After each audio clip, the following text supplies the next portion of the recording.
तो आज हमारे पास ना जीवन विद्या शिविर के एक सेशन का ट्रांसक्रिप्ट है। और इसका जो मिशन है वो है सुख और मानव अस्तित्व के बारे में कुछ गहरे सवालों को समझना। हम्म, तो चलिए इस विचार विमर्श की गहराई में उतरते हैं। बिल्कुल। और इसमें जो सबसे बड़ा विचार है वो ये है कि सुख कोई ऐसी चीज नहीं है जिसका हमें पीछा करना है, अच्छा। बल्कि ये समझ से पैदा होता है। और ये समझ कहीं बाहर से नहीं आती, ये खुद को जानने से शुरू होती है। ट्रांसक्रिप्ट में एक बहुत ही आश्वस्त करने वाली बात कही गई है क्या? कि समझने का जो सिलेबस है वो निश्चित है। ये कोई अनंत सागर नहीं है जिसमें हम खो जाएंगे। अरे वाह, ये बात ही अपने आप में बहुत राहत देती है। ना? क्योंकि अक्सर हमें लगता है कि खुशी बाहरी चीजों में है, जैसे एक अच्छी छुट्टी, एक नया फोन। किसी की तारीफ। हाँ, लेकिन इस बातचीत में एक प्रतिभागी को एक बड़ा आहा मोमेंट होता है। वो कहते हैं, मैं ढूंढ तो इसको बाहर ही रहा था। और आज ये चीज भी समझ में आ गई कि स्वयं में विश्वास, यानी कहीं ना कहीं वो है मेरे अंदर ही, पर मुझे पता ही नहीं था। और ये एक बहुत ही आम अनुभव है। हम सब एक ऐसे खजाने की तलाश में हैं जो हमारी ही जेब में रखा है। सही बात है। और इसी से जुड़ी एक और दिलचस्प बात सामने आती है, वो है सुख की जिम्मेदारी। जिम्मेदारी। हाँ, हम अक्सर सोचते हैं या शायद महसूस करते हैं कि दूसरे लोग हमें सुखी या दुखी करते हैं। मेरे बॉस ने ऐसा कह दिया, मेरे पार्टनर ने वैसा कर दिया, इसलिए मेरा मूड खराब है। हाँ, ये तो डिफॉल्ट सेटिंग लगती है दिमाग की।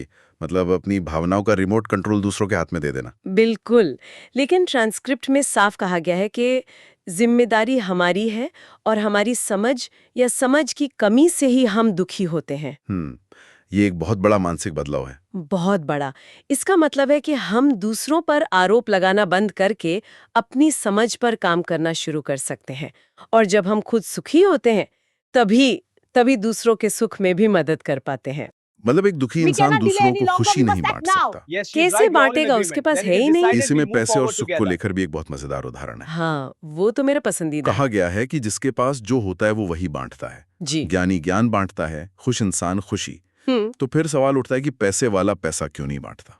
और इसका जवाब इतना कमाल का है, क्योंकि उसे कभी लगता ही नहीं कि उसके पास पैसा है। क्या मतलब? उसे हमेशा लगता है कि पैसा कम है। वो हमेशा और ज्यादा की चाह में रहता है। ट्रांसक्रिप्ट में एक करोड़पति का जिक्र है। हाँ, जिसके पास बीपीएल यानी गरीबी रेखा से नीचे का राशन कार्ड मिलता है। 1 करोड़पति को मुफ्त का राशन चाहिए, ये तो अजीब बात है। यही तो मुद्दा है। उसके पास साधन तो बहुत है, लेकिन वो समृद्ध महसूस नहीं करता। उसे अभाव या कमी की भावना घेरे रहती है। और जिसके मन में कमी का भाव हो, वो बांटेगा कैसे? बिल्कुल। तो मुद्दा सिर्फ पैसे का नहीं, बल्कि समृद्धि के एहसास का है।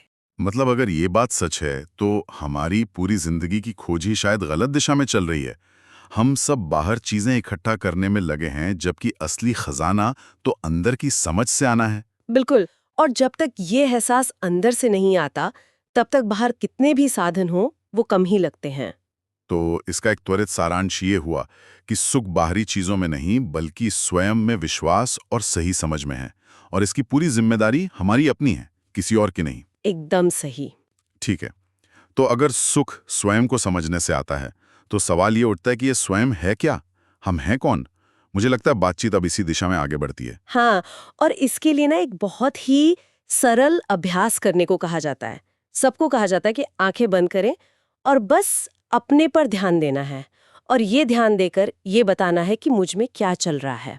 ओके, एक तरह का सेल्फ ऑब्जर्वेशन। तो जब लोग ऐसा करते हैं तो उन्हें क्या पता चलता है? दो बिल्कुल अलग-अलग तरह की चीजें एक साथ चलती हुई दिखाई देती हैं। दो? हाँ, दो।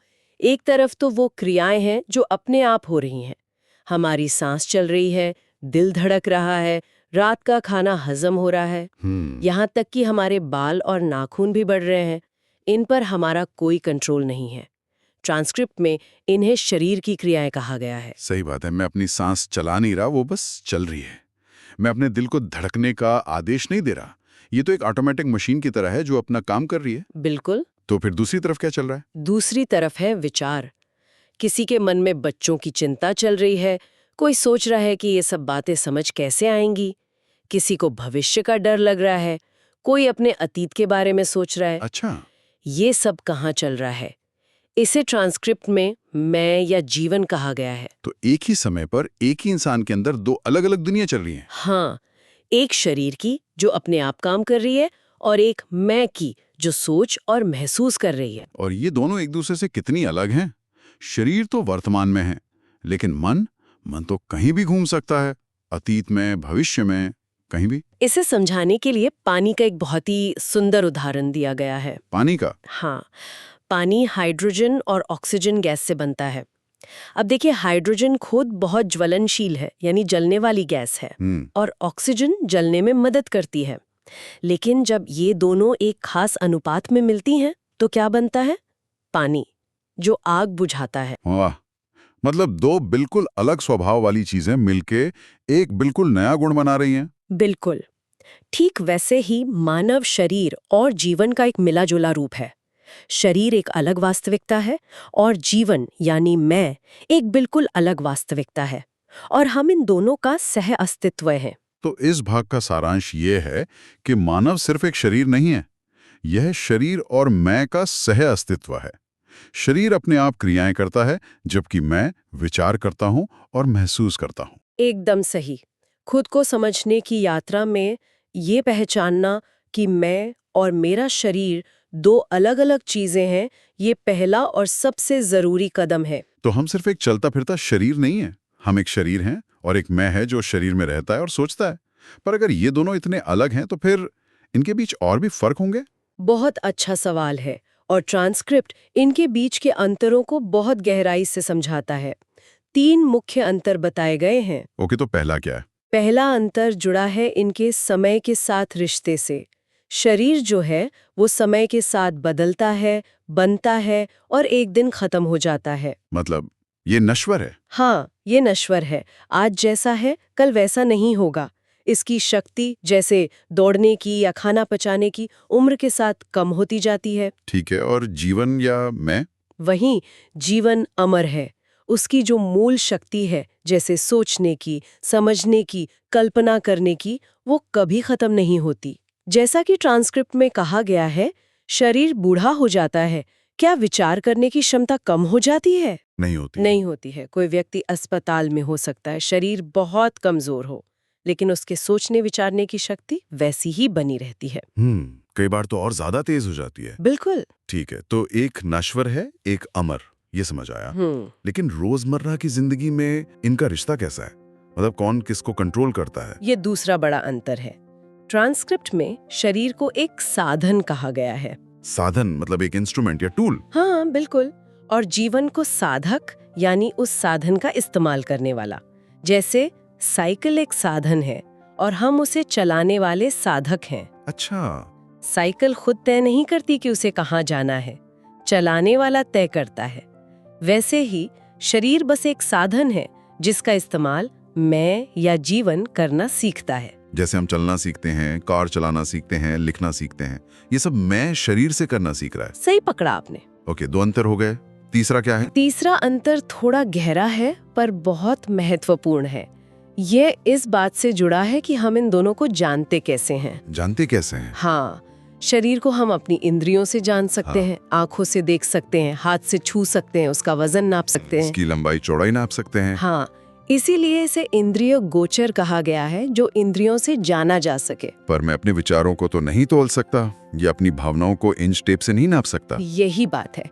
जीवन ज्ञान गोचर है, उसे ज्ञान से, समझ से, अनुभव से ही जाना जा सकता है। अच्छा। ठीक वैसे ही जैसे हम सम्मान या प्यार को महसूस करते हैं, हम उसे किलो या मीटर में नहीं नापते। कोई नहीं पूछता कि आप कितना किलो सम्मान करते हैं। नहीं, ये तो महसूस होता है। हाँ, ये बस समझ में आता है, महसूस होता है। जीवन भी वैसा ही है, उसे सिर्फ समझा जा सकता है। ये तो एक बहुत ही बड़ा फर्क है। मतलब एक चीज भौतिक है जिसे नापा तौला जा सकता है, और दूसरी चीज चैतन्य है जिसे सिर्फ महसूस और समझा जा सकता है, और हम इन दोनों का कॉम्बिनेशन है। बिल्कुल।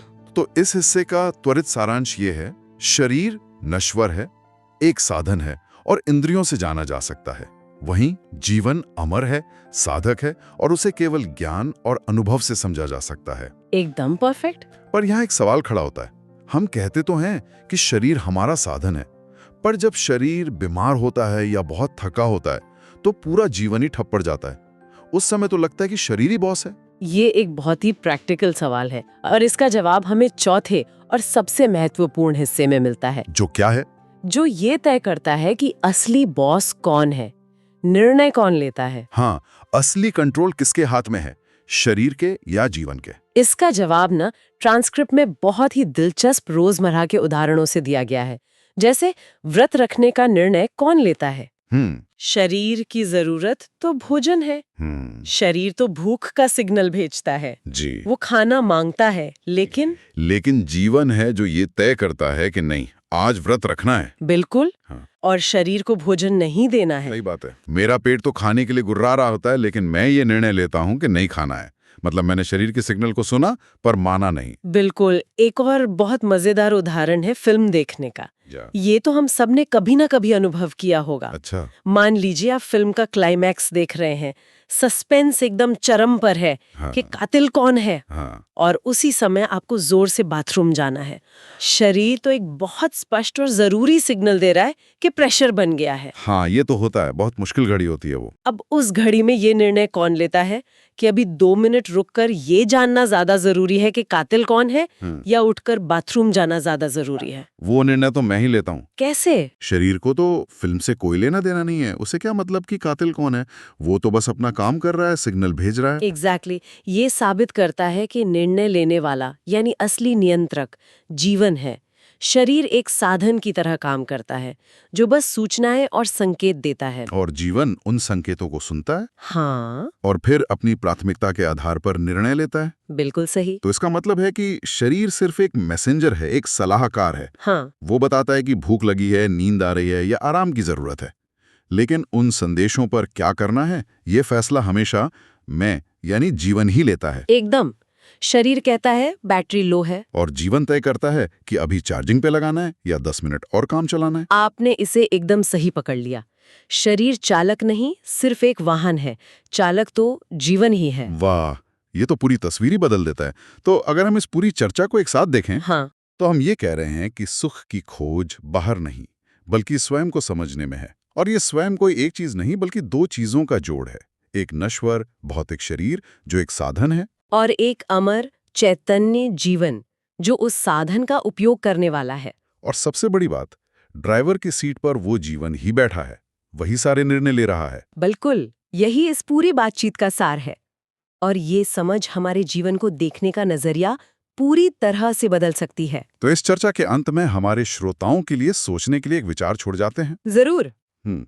विचार ये है, अगर ये सच है कि निर्णय लेने वाला हमेशा मैं हूं और मेरा शरीर केवल एक साधन है जिसे मैं चलाता हूं, तो फिर मेरे जीवन के अनुभवों के लिए, मेरी खुशियों और मेरे दुखों के लिए असल में कौन जिम्मेदार है? मेरे शरीर की परिस्थितियां, बाहरी हालात, दूसरे लोग या मेरे अपने निर्णय?